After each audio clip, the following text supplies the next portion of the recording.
bersabda, "Walladzi nafsi biyadihi," demi zat yang jiwaku ada dalam genggamannya, ya, "la ta'muruna bil ma'ruf wa la tanhauna 'anil munkar." Hendaklah kalian itu melakukan amar ma'ruf nahi munkar. Hendaklah kalian itu menyeru kepada kebaikan dan mencegah kemungkaran. Hendaklah kalian itu berdakwah. Aw la yushikanallahu ayyab'atsa 'alaikum, atau Allah akan menimpakan kepada kalian, ya, atau Allah akan berkehendak untuk menimpakan kepada kalian iqaba min indihi, siksaan dari sisinya, ya, siksaan yang datang dari Allah Subhanahu wa taala kalau tidak ada orang yang melakukan amar ma'ruf nahi munkar. Summa, kemudian la tad'unnahu, lalu kalian berdoa kepada Allah Subhanahu wa taala agar dihindarkan dari musibah, agar dihindarkan dari berbagai kerusakan, ya. Lalu Nabi mengatakan, fala yastajibu lakum, tidak akan Allah mengabulkan doa-doa kalian.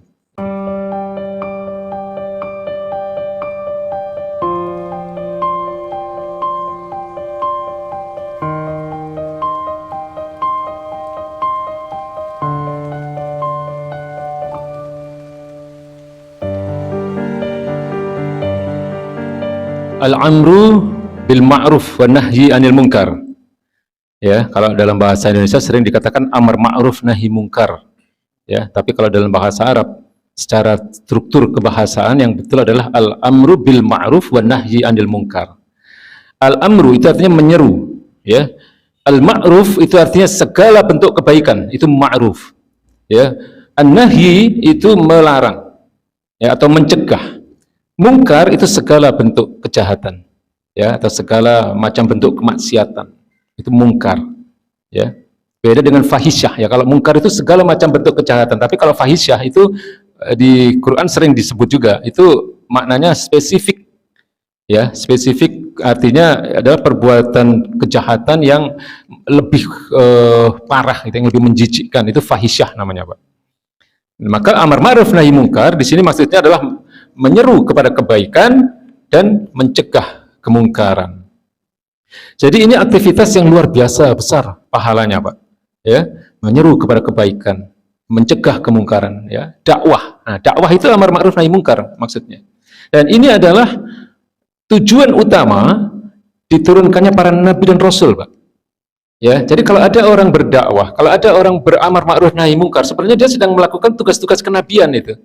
Ya, karena misi utama para nabi dan rasul itu adalah berdakwah. Misi utama para nabi dan rasul diutus oleh Allah Subhanahu wa taala ke atas muka bumi ini untuk amar ma'ruf nahi munkar. Ya, jadi ini pahalanya luar biasa dakwah itu, amar ma'ruf nahi munkar ini, Pak. Ya, karena kalau tidak ada amar ma'ruf nahi munkar, maka azab itu akan diturunkan oleh Allah Subhanahu wa taala. Kerusakan demi kerusakan itu akan ada di tengah-tengah masyarakat. Nah, ini terjadi di kalangan Bani Israel sebagaimana disampaikan oleh hadis ini. Ya, jadi amar ma'ruf nahi munkar itu karakter asli umat Islam, Pak. Ya, jadi kalau di tengah-tengah umat Islam itu tidak ada yang melakukan amar ma'ruf nahi munkar, itu dia kehilangan salah satu karakter umat Islamnya. Ya, sebagaimana karakter orang-orang Yahudi dan Nasrani yang dikatakan di sini. Ya, ketika mereka melihat ada orang melakukan kejahatan, ketika ada orang melakukan kemaksiatan atau melakukan dosa, ya, maka orang lain tidak mencegahnya, orang lain tidak peduli. Pagi harinya mereka tetap duduk-duduk saja, santai-santai saja, ya, makan dan minum seolah mereka tidak pernah melihat perbuatan dosa yang kemarin dilakukan oleh orang lain. Ya, maka banyak sekali di dalam ayat-ayat Quran itu Allah perintahkan, ya, kepada umat Islam, ya, kepada orang-orang beriman itu melakukan al-amru bil ma'ruf wa nahyi anil munkar. Ya. Jadi Nabi itu menggambarkan, ya, kalau di suatu masyarakat, ya, tidak ada yang melakukan amar ma'ruf nahi munkar, itu bagaikan sekelompok manusia atau kaum yang ada di sebuah kapal, Pak. Ya. Jadi kalau ada kapal yang besar yang ada tingkat-tingkatnya, ya, lantainya ada lantai 1, lantai 2, lantai 3 dan seterusnya. Nah, orang yang paling bawah, ini digambarkan oleh Nabi seperti itu, ya. Orang yang paling bawah, kalau dia mau ngambil air, ya, kalau dia butuh air, maka dia harus naik, kan? Ya kan? Harus naik melalui tingkat 2, tingkat 3 dan seterusnya. Ada satu upaya yang harus dia lakukan, harus melewati orang-orang yang ada di atasnya. Nah, akan sangat berbahaya kalau orang yang ada di lantai bawah tadi, dia butuh air, kemudian dia berpikir praktis dengan melubangi bagian bawah kapal tadi. Ya, mungkin lebih enak begini ya, ngambil air nggak perlu susah-susah ke atas, nggak ngerepotin orang yang di atas gitu ya. Nah, lalu dia melubangi bagian bawah dari kapal itu. Lalu apa yang terjadi? Maka seluruh penumpang kapal tadi akan tenggelam, akan hancur, akan musnah, ya, tenggelam di dalam lautan yang besar tadi. Nah, ini gambaran Nabi itu begitu.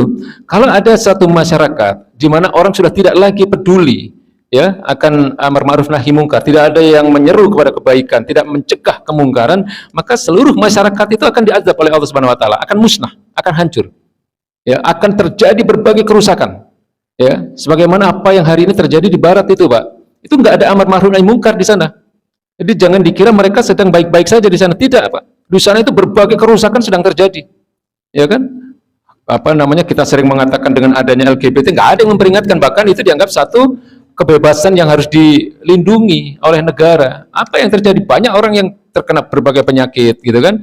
Kemudian garis keturunan rusak, ya, orang hidup serumah tanpa nikah dan seterusnya. Nggak ada yang mengingatkan, nggak ada amar ma'ruf nahi mungkar di sana. Ya, dan ini terjadi berbagai kerusakan itu di tengah-tengah kaum Bani Israel masa lalu.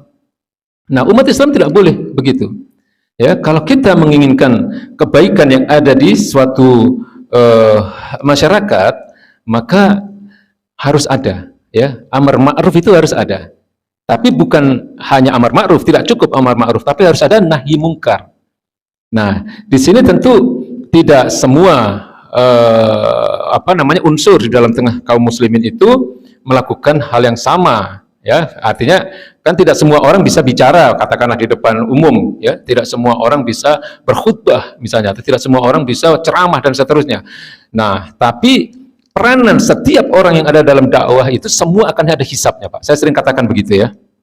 Hari ini misalnya, ya, yang menyediakan meja ini, yang menyediakan minuman, yang membagi buku, yang membagi konsumsi dan seterusnya, ini semua ada hisabnya itu, Pak. Dan itu bagian dari amar ma'ruf nahi mungkar, bagian dari peran serta dalam dakwah ini. Ya, dan pahalanya luar biasa itu. Ya, Nabi mengatakan man dalla ala khairin falahu mislu ajrihi fa'ilihi. Ya, barang siapa mengajak untuk berbuat kebaikan kepada orang lain, maka dia akan mendapatkan pahala yang sama. Setiap kali orang tersebut melakukan kebaikan, maka orang yang mengajak tadi itu akan mendapatkan pahala yang sama, tanpa mengurangi pahala orang tersebut. Ya, paham ya, Pak ya? Jadi kalau ada saudara-saudara kita yang yang khuruj ke sini 3 hari, 7 hari, itu bagian dari tindakan yang terpuji itu. Ya, mereka mengajak orang-orang yang belum sholat di masjid untuk sholat di masjid. Ya, kita fasilitasi mereka, itu sesuatu yang baik. Ya, tapi tentu kita harus tahu bahwa Islam bukan hanya itu dalam hal dakwah. Ya, banyak dakwah itu. Kalau kita mengajak orang untuk ngaji ke sini itu juga luar biasa, Pak. Setiap kali orang tadi ikut ngaji di sini, ya, setiap detik dia dapat pahala, Bapak ikut dapat pahalanya.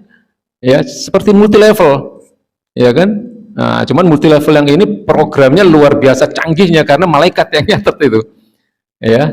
Jadi itu keutamaan dari amar ma'ruf nahi mungkar atau dakwah ini.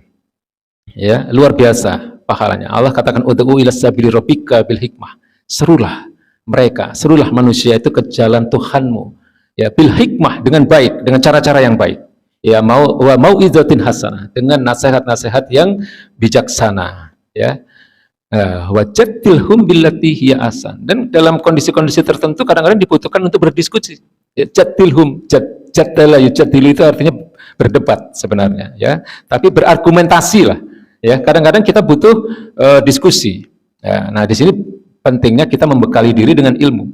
Karena dalam dakwah juga membutuhkan amunisi, ya, membutuhkan ilmu untuk bisa disampaikan. Dan kadang-kadang ada pertanyaan, kadang ada yang diperlukan adanya hujah atau dalil. Nah, itu kita memang harus belajar di situ, ya. Tapi ketika itu kemudian dilakukan, itu pahalanya luar biasa, Pak. Wajadilhum billati hiya ahsan. Berdiskusilah dengan cara-cara yang baik.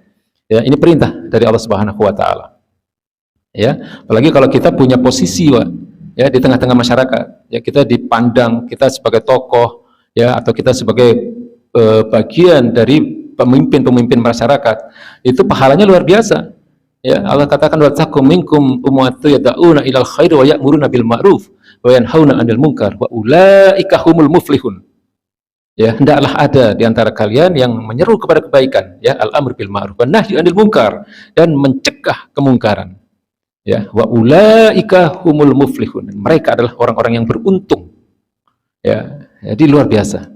Bahkan ini menjadi syarat, ya, menjadi syarat dari terbentuknya suatu umat yang the best, gitu ya, yang terbaik. Ya, Allah kan katakan kuntum khaira ummatin ukhrijat linas. Kalian itu umat terbaik, ya, ukhrijat linas, yang dilahirkan untuk manusia.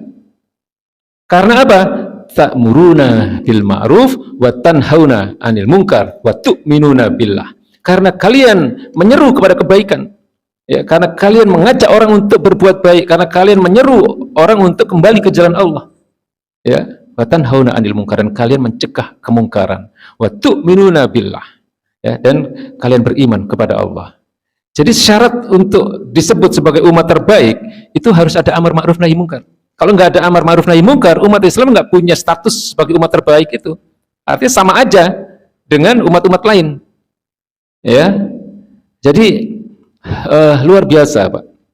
Ya, pahala dari dakwah, pahala amar ma'ruf nahi munkar itu. Nah, kalau tadi kita gambarkan bahwa salah satu resiko, ya, akibat tidak adanya amar ma'ruf nahi munkar di tengah-tengah masyarakat, yaitu kerusakan yang terjadi di tengah-tengah masyarakat, ada satu lagi, Pak, risikonya, Pak. Ya, kalau suatu masyarakat, katakanlah suatu negara itu sudah lupa dengan kewajiban amar ma'ruf nahi munkar ini, maka Allah tidak akan kabulkan doa-doanya. Ya, jadi syarat dikabulkannya doa itu harus ada di tengah-tengah umat Islam yang masih mau melakukan amar ma'ruf nahi munkar, yang masih mau berdakwah. Ya, kalau umat Islam hanya mikir dirinya sendiri, ya, maksudnya individualistis, ya, mikir dirinya sendiri, nggak mikir umat yang lain, maksudnya nggak mikir saudara-saudaranya kaum muslimin yang lain, tidak ada dakwah, tidak ada amar ma'ruf nahi munkar, maka pelan-pelan akan terjadi kerusakan di tengah-tengah masyarakat itu, dan doa-doa mereka tidak akan dikabulkan. Ya, ini ada di dalam satu hadis sahih, ya, yang diriwayatkan oleh Imam Tirmizi dari sahabat Nabi yang mulia Hudzaifah radhiyallahu anhu. Nabi bersabda, "Walladzi nafsi biyadihi," demi zat yang jiwaku ada dalam genggamannya, ya, la ta'muruna bil ma'ruf wa la tanhauna 'anil munkar. Hendaklah kalian itu melakukan amar ma'ruf nahi munkar. Hendaklah kalian itu menyeru kepada kebaikan dan mencegah kemungkaran. Hendaklah kalian itu berdakwah. Aw la yushikanallahu ayyab'atsa 'alaikum, atau Allah akan menimpakan kepada kalian, ya, atau Allah akan berkehendak untuk menimpakan kepada kalian iqaba min indihi, siksaan dari sisinya, ya, siksaan yang datang dari Allah Subhanahu wa taala kalau tidak ada orang yang melakukan amar ma'ruf nahi munkar.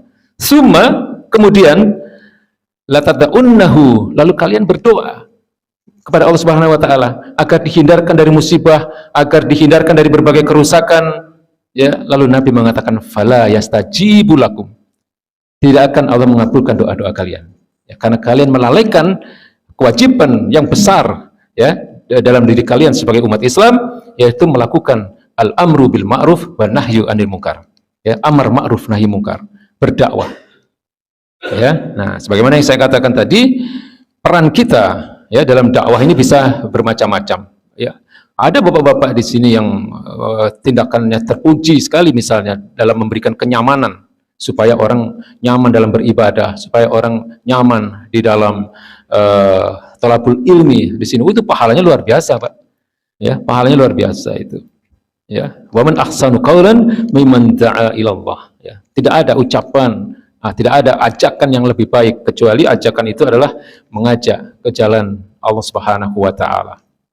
Ya, jadi kesimpulannya, ya, salah satu akhlak mulia dalam Islam itu adalah amar ma'ruf nahi munkar.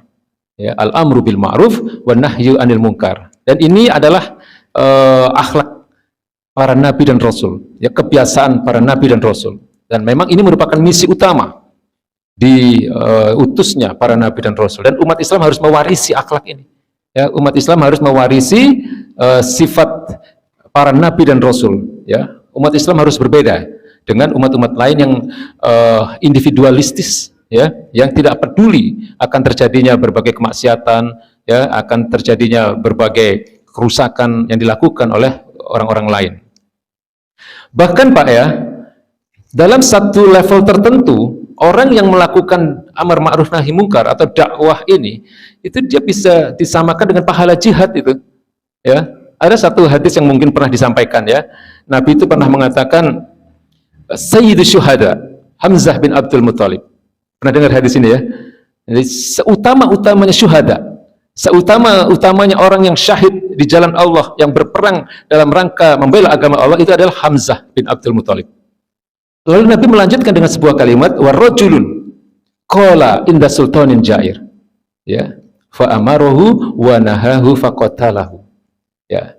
Lalu Nabi melanjutkan dengan kalimat, dan seorang laki-laki, ya, seorang muslim yang menasehati seorang penguasa, ya, menasehati seorang penguasa yang menyimpang dari Quran dan Sunnah. Tentu Nabi sedang berbicara dalam konteks sebuah negara yang diatur syariat Islam ya Pak. Ya, jadi kalau ada pemimpin yang menyimpang dari syariat Islam, ya, itu harus ada umat Islam yang menasehati. Ya, lalu kemudian Nabi mengatakan, kemudian orang itu menasehati, kemudian orang itu melarang atau mencegah perbuatan kezaliman itu diteruskan. Faqatalahu. Lalu pemimpin tadi membunuh orang yang mendakwahinya tadi. Pemimpin tadi membunuh orang yang menasehatinya. Ya. Jadi Nabi menyamakan orang yang mendakwahi seseorang yang berkuasa, lalu kemudian penguasa tadi membunuh orang yang berdakwah tadi, disamakan pahalanya dengan Sayyidu Syuhada, Hamzah bin Abdul Muttalib. Ya. Jadi saya ulangi hadisnya kan berbunyi begini, Pak. Sayyidu Syuhada, Hamzah bin Abdul Muttalib. Wa rajulun, ya, dan seorang laki-laki. Nah, di sini wa ini maksudnya kalau dalam ilmu nahwu sharaf itu disebut dengan wawu ataf. Ya. Huruf wa itu macam-macam maknanya, Pak. Ya. Ada yang bermakna sumpah. Ya. Jadi kalau di Quran itu ada wal-lail, itu Allah sedang bersumpah. Maknanya itu disebut dengan wawu qasam. Ya, wad-duha, ya, wat-tini waz-zaitun. Ya, jadi Allah bersumpah dengan nama makhluk-makhluknya, ya, demi malam, ya, wal fajar, demi fajar, demi waktu fajar, demi buah tin dan demi buah zaitun, ya, demi waktu duha dan seterusnya. Nah, ini namanya wawu qasam. Ya, maknanya berbeda dengan wawu ataf. Kalau wawu ataf itu adalah wa di mana digunakan dalam satu kalimat yang menunjukkan kedudukan yang sama.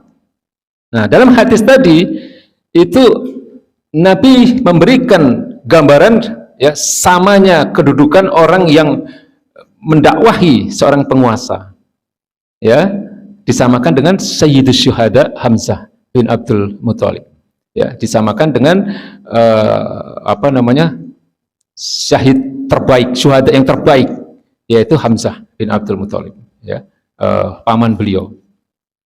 Ya, jadi dalam level tertentu orang yang berdakwah itu pahalanya bisa sama dengan jihad. Ya, jadi padahal jihad itu puncaknya ibadah dalam pandangan Islam, ya.